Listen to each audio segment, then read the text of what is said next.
Chapter 43, Chapter 6 Interlude.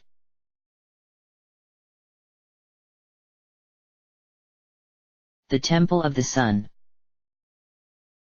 Midnight. Luigi and Toadsworth couldn't help but notice that Peach was in a much better mood than usual. The two of them had been sitting on the Ian clock and trying to pass the time, but at the moment she was practically dancing around the room, humming to herself and looking carefree. Princess Peach, I hope you don't mind my asking, but what exactly are you so happy about? Luigi finally asked. I mean, I don't know if you noticed, but we're still trapped in here. Peach turned around to face him with a big smile.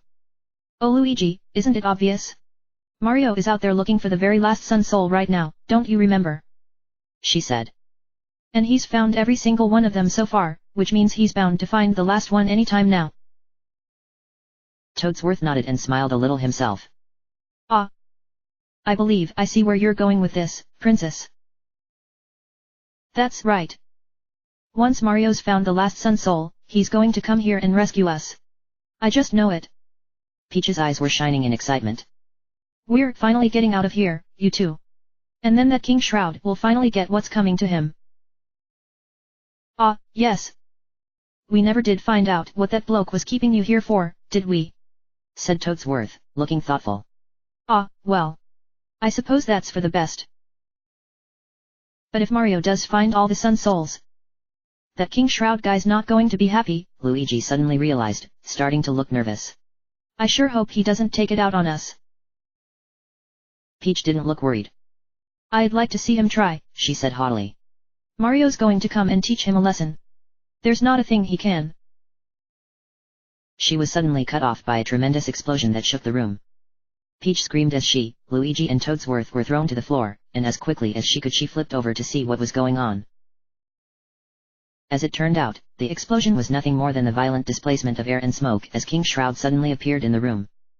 The violence of it could probably be explained by the fact that he was currently clenching his fists, fuming and looking more dangerous than ever before. You! He bellowed, thrusting a finger at Peach. All of you! You've been feeding information to Mario. Peach's eyes widened.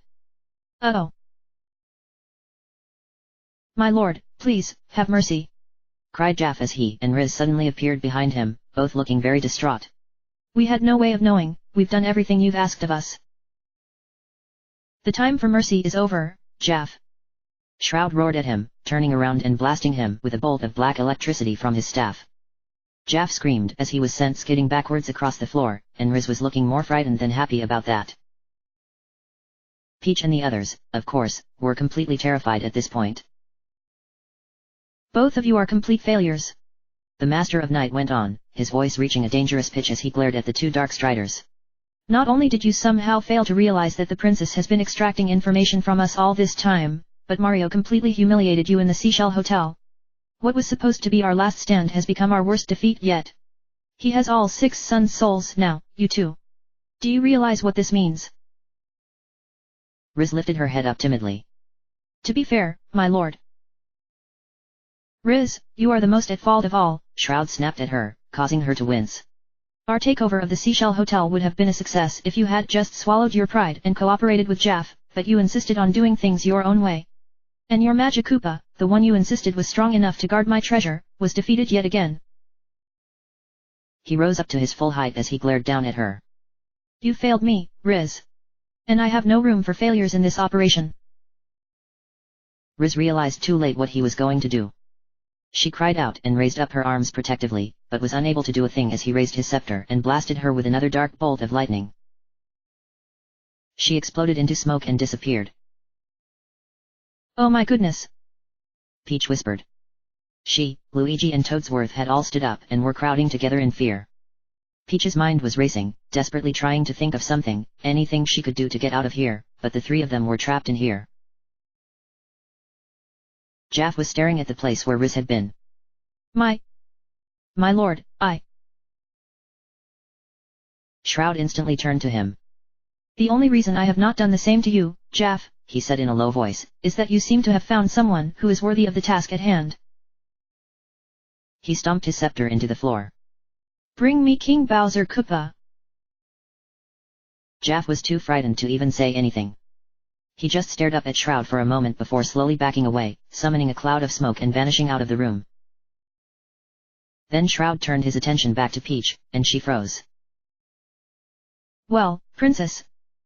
You are more clever than I gave you credit for, he said, striding over to the three of them. He sounded calmer now, but every bit as dangerous. So it's you who has been assisting Mario all this time? Peach met his glare. So what if I was? She snapped. You honestly think I would let you get away with this? And just so you know, Mario's going to be here any minute. And he's going to make you wish you were never born. Princess. I don't think you should be making him mad, Luigi said quietly, shaking in his overalls. But Shroud didn't look angry. Instead he let loose a low, dry chuckle that sent a shiver down Peach's spine. Oh, Princess. All this time, and you still know so very little, he said as though it were a shame. You think Mario's going to save you? He's doomed you.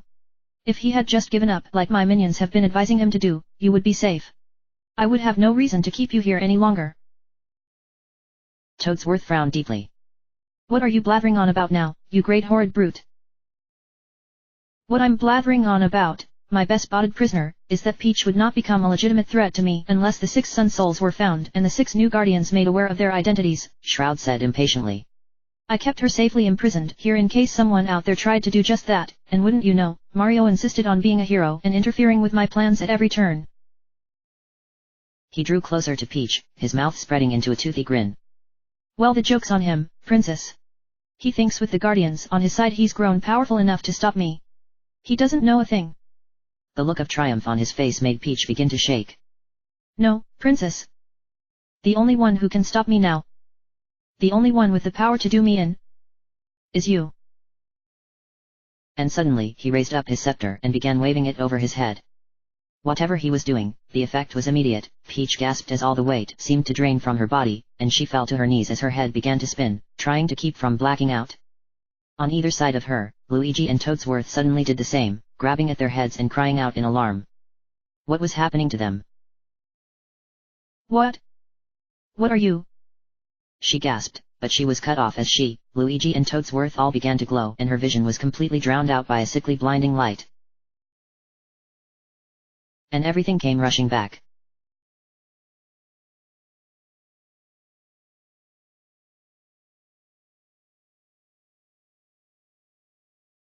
Lunatone. 12 o'clock noon. Oh, this is so exciting. Peach cried happily as she flitted around Rodolfo's living room. Mario will be back here with the last Sun Soul any minute now. And then we can finally defeat King Shroud and return Chronoside to normal. Yes, Mario has done more for us than I ever could have hoped for, Rodolfo agreed, casually dusting his bookshelves to pass the time. He is a true hero. With any luck, he'll lay a beatdown on that good-for-nothing Shroud and this will all be a distant memory before long. Say, Mr. Rodolfo, sir, Luigi spoke up from where he was seated on the couch. You don't know what's going to happen when all 6 Guardians come back, do you? I mean, is it going to be something big and flashy? I'm afraid I can't answer that, Rodolfo sighed, leaning against a bookshelf.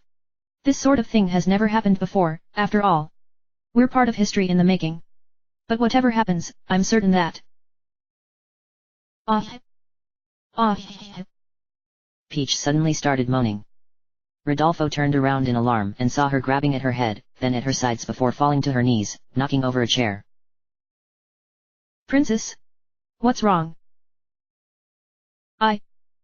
Something's happening to... I can't. She choked out through pained eyes, and then suddenly whatever was affecting her started affecting Luigi and Toadsworth as well. They both started groaning and swaying on their feet, and finally they both dropped to the floor, gasping and panting in rising panic as something indescribable overcame them.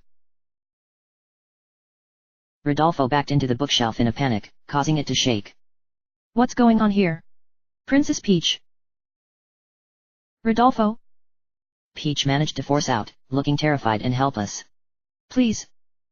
You have to. She didn't get to finish before she, Luigi and Toadsworth all started to glow, and then there was a blinding flash that lit up the room. Rodolfo cried out and threw his arm over his eyes.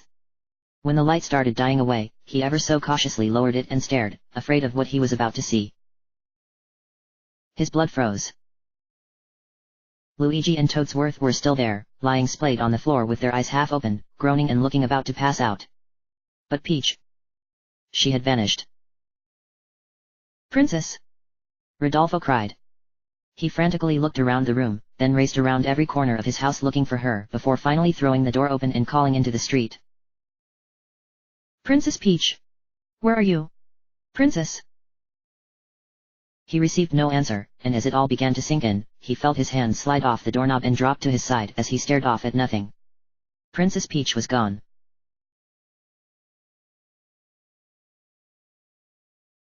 Bored? Bored. So bored. Bowser droned as he wearily stomped through the town, not even paying attention to the occasional passerby who would scream and run in the opposite direction at the sight of him.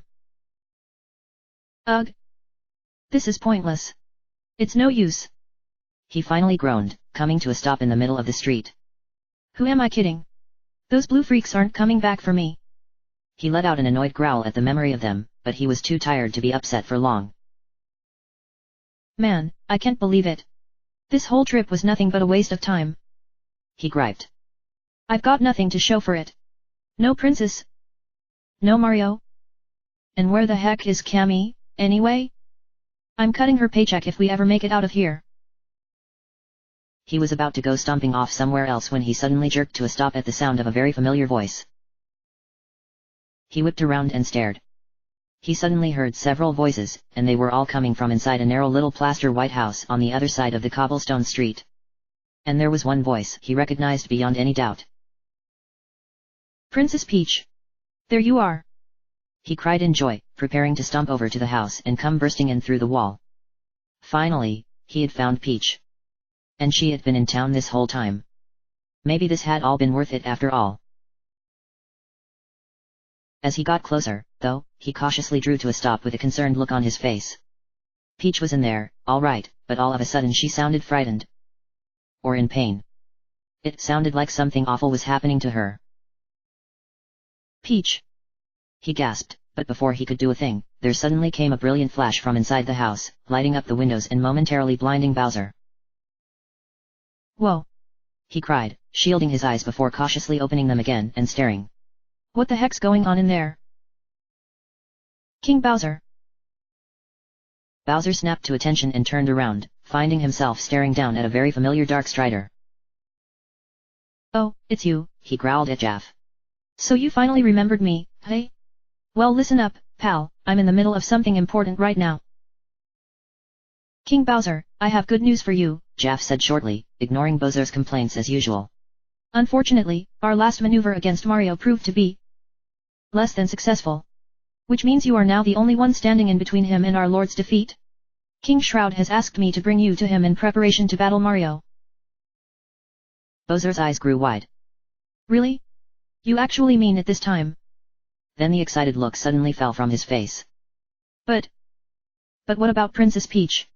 He glanced back over at the house. I've been looking all over for her and I just found her. Can't you just give me a minute to?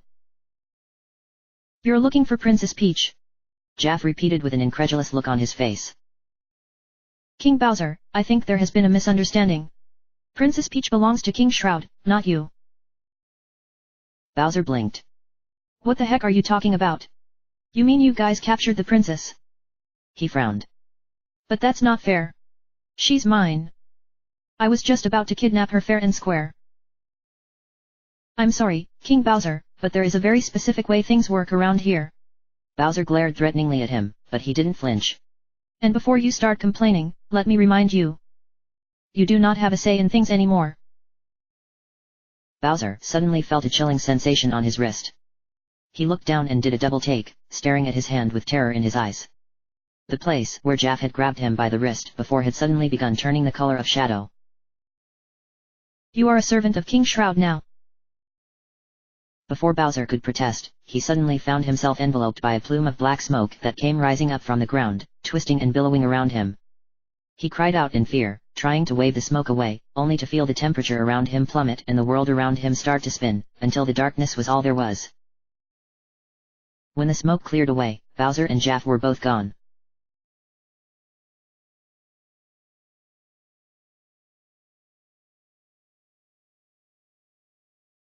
The Temple of the Sun. Midnight. Peach blearily opened her eyes.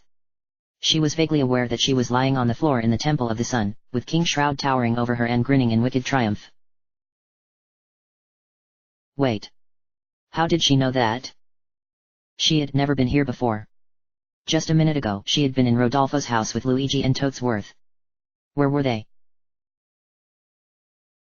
She had been where? No, she had been here this whole time, hadn't she? She had been sneaking around trying to learn where the Sun Souls were so she could help Mario. No.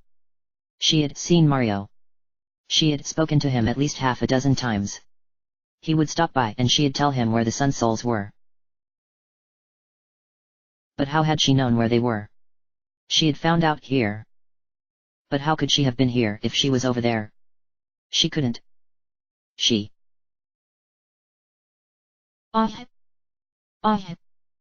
She cried, curling up on the ground and clutching her spinning head. She felt ready to throw up, or faint, or both. She was afraid the whole world would drop out from underneath her. Her mind was a mess, everything was a blur, she had no idea what was going on and if she could just get her head together. It was no use. She had two sets of memories rolling around in her head. How are you feeling, Princess? Shroud sneered down at her. Through the midst of her confusion, Peach was finally able to register one thing, and that was how completely helpless she was right now. I took the liberty of repairing your broken self, seeing as how you'll hardly be any use to me otherwise, he went on. And I did the same to your friends, though obviously they're not here anymore. Clearly it was a mistake to have them here in the first place, seeing how the three of you thought it was wise to go sneaking around and sticking your noses where they don't belong. What? What are you? Peach slowly forced herself into a sitting position. What do you want with me? Why am I here? Her voice was so breathy and strained it was practically a squeak. Shroud gave a light chuckle. And still you haven't figured it out, he said. You must realize what you are by now. A princess of legend. A maiden whose fairness has no equal. It can be no one but you. What are you talking about? She shrilled. As I have appointed myself the Master of Night, so also must there arise someone to oppose me, he informed her. Even from behind his hair she could feel his eyes boring into her soul. Day and night must always remain in balance. But that will no longer be an issue once I've eliminated you myself. Princess Peach, the Master of Day.